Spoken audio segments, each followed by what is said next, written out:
Hat trick தோல்வியால் நொந்து போயிருக்கும் சென்னை சூப்பர் கிங்ஸ் அணியின் நிலைமை தற்போது பரிதாபமாக மாறியுள்ளது. ஏலத்தின் போது மிகவும் அசால்ட்டாக இருந்ததுதான் இதற்கு காரணம். வழக்கம் போல் நல்ல வீரர்கள் பலரையும் கோட்டை விட்டுவிட்டனர்.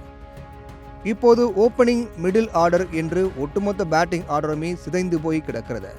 இதற்கு தோனிதான் காரணம் என்று சொந்த அணி ரசிகர்களை அவரை திட்டி தீர்க்கின்றனர். இந்த நிலையில் பாகிஸ்தான் முன்னாள் கேப்டன் ரஷீத் லத்தீப் சென்னை அணியின் தோல்விக்கு தோனிதான் முக்கிய காரணம் என்று தன்னுடைய பங்குக்கு கொளித்து போட்டிருக்கிறார். இதுகுறித்து அவர், ஒரு விக்கெட் கீப்பரின் ஓய்வுக்கான வயது 35. இதற்கு நானே உதாரணம். நீங்கள் தொடர்ந்து ஆடும்போது உங்களின் நற்பெயர் குறைந்துவிடும். 2019 உலகக்கோப்பை தொடரே இதற்கு நல்ல உதாரணம். அப்போது அவரின் ஆட்டம் இந்திய அணிக்கு எந்த ஒரு பலனையும் அளிக்கவில்லை. தனிப்பட்ட வீரருக்கு அதிக முக்கியத்துவம் அளிப்பது விளையாட்டுக்கு நல்லது கிடையாது. இப்போது சென்னை அதைதான் செய்து கொண்டிருக்கிறது. சிஎஸ்கேக்கு தற்போது தேவைப்படுவது வெற்றி மட்டுமே.